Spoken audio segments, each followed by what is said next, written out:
Hi everyone, welcome back to my channel. I'm Tiffany Benson, one part of Team Benson, and after a long weekend of work, it is time to get back to my garden, pick some stuff, and harvest some things so that I can make dinner.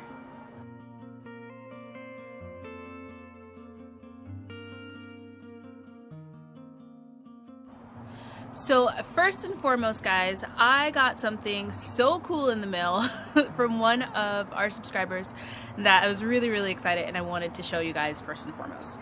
It is a strawberry crown that I got from Carolina Gardener, so thank you so very much. I wanted to grow strawberries, and last year I tried to do it from starts. I don't know if it was the wrong time or the wrong way I planted it, the wrong type, but I got like one strawberry. So this time I'm following all the directions. I've read them like 3 times.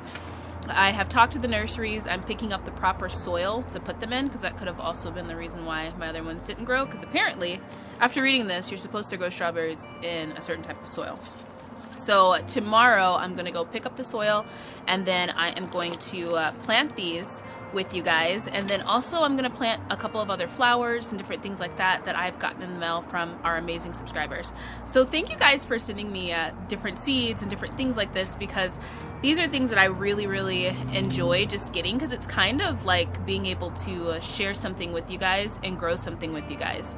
And I'm trying my best to grow everything that you guys see me or send me, so then that way when you guys are looking at my garden tours, you can see a little piece of you in my garden too as well. So I will be planting some more tomorrow, so make sure you guys come back and check it out. But until then, I need to plan out some dinner. And one of the best parts about having a small space garden, guys, is just coming out to the backyard and thinking, what can I cook?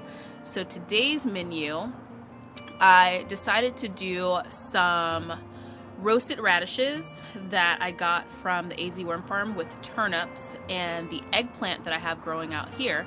I'm going to roast all those together and make just like a little radish roast.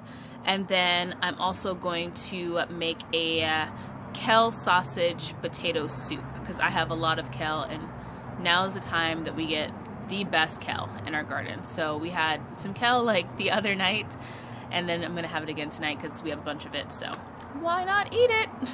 Alright guys, so I'm pretty tired today. We had a big day for our company and we did a lot of work this weekend. So today I pretty much slept all day long and decided to come out here and cook a really good dinner. So I'm going to go ahead and get some things. I'm also going to get a couple of herbs too as well, because some of my herbs are starting to take over and they need to be dried. But first I'm going to collect dinner. So this is my kale plant. So I like to use the kale all the way down to like the first couple of leaves, like the first couple of new leaves coming in. So then that way I can get my kale before any bugs or insects get my kale. And then also I'm kind of eating it one plant at a time. I'm going to make a pretty decent sized soup, so I'm probably going to harvest 2 of these plants, kind of like how this one is. Alright guys, so I saw a couple of aphids on one of the plants, so I decided to really prune back a lot of the kale, and I did mostly all of it this time. One of the things that people ask me a lot is, how do I keep everything looking so healthy? And having a small space garden, you use your garden a lot. If you're cooking fresh out of your garden pretty much every single day, then you're going to be pruning that plant. And the one surefire way to keep your plant healthy is to prune it. So typically you won't see a plant in my garden get super huge and really leafy and just really overgrown, because we constantly are using those plants. But by doing that, it also really encourages new growth in the plant and encourages the plant to just kind of stay healthy, because you're getting any bad leaves or anything like that off. So if you want to have a bug-free garden, use your plants, because if you don't eat it, something else is. So let's grab this eggplant that I'm really excited about. Look at this, guys. I had to prop it up a little bit so that it wasn't just sitting in the dirt, but let's go ahead and cut it. This is a beautiful sized eggplant. I'm so excited. This is gonna be yummy. So that's it for dinner, but there are some herbs that I need to really get in here and cut. Speaking of this lemongrass, this has been needing a haircut for a while, so I'm gonna get in here and I'm just gonna clip it so that then I can dry the lemongrass. Alright guys, so I have all of my lemongrass. Now I really should have gone in there and pruned that way earlier. Lemongrass likes to be pruned like right like at the end of fall, early winter, and it's with good rights because that's when you should be using lemongrass. Lemongrass is a medicinal medicine, and if you guys haven't seen how I use my lemongrass, make sure you check out my video on lemongrass. I will put it down below. But I'm going to use this one for chicken stock. But right now it kind of was a little bit painful trying to harvest it because it was sharp. And normally it's not like that if you prune it at the right time. But I'm going to show you guys what it looks like so you can see how far back I prune my lemongrass, because now it's going to get ready for next season, which I will prune it on time so I won't be bleeding trying to prune up some herbs. So this is what it looks like now. It got a nice little haircut. Now lemongrass stalks too, once they get pretty big, you'll be able to eat the very ends of them. But if you leave the stalks, they'll grow new leaves, and then you can just make tea rings with the leaves. So I'm gonna dry out the ones that I have, and like I said, I'm gonna use those ones for chicken stock. One thing I can say, if you guys have never had lemongrass before, it smells absolutely amazing. It smells like lemons and kind of tastes like lemons too as well. So it has a nice like little citrus smell. So if you guys ever get a chance to try some, make sure you try some because it's really, really good for you. It has a lot of health benefits and it just smells so good. It adds a great taste to all of your food. So right now I'm getting ready to get some of this sweet marjoram because I have more sweet marjoram than I have anything in this bed. And even though I keep cutting it back, it keeps growing back like tenfold. So I'm gonna go ahead and I'm gonna grab this. I've learned that sweet marjoram is really good for my asthma. So I'm gonna have the dehydrator going all night long so that then I can make some tea. But I'll show you guys what it looks like. Look at how bushy this is, guys.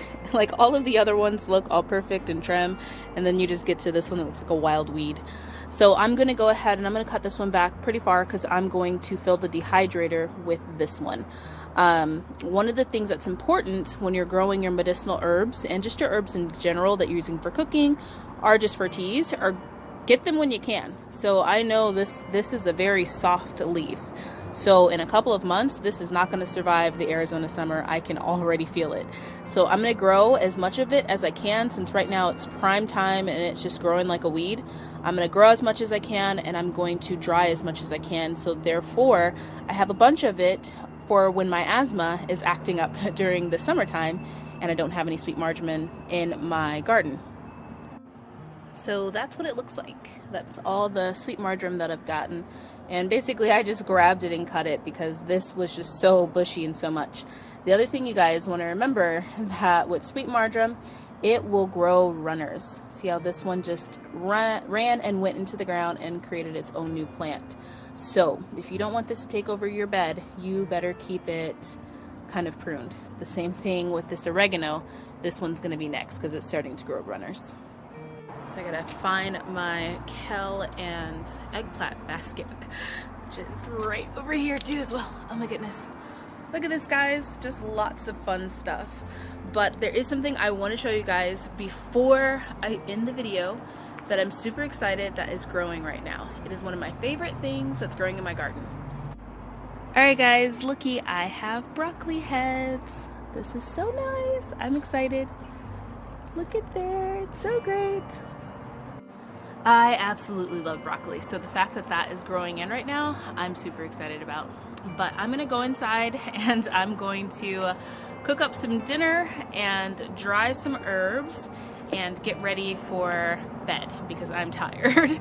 But I just wanted to hop on and show you guys what I was getting out of my garden and show you how I was pruning that lemongrass since it's a little crazy. But I'm going to be doing a couple of pruning videos, just how to get your garden really healthy. I'm also going to plant out a lot more seeds, and then I'm going to plant out the seeds and pot the other seedlings that I have inside, because they are now coming outside and kind of getting used to the environment, because even the ones that I up pot are going to be outside while I get some of the late spring summer stuff started indoors. So I hope you guys are having an amazing weekend. Happy Martin Luther King Day for everybody. And I hope you guys are spending some time with your family and having a good time. But until next time, grow yourselves a garden, because even a small space can provide you with tons of food. Bye guys.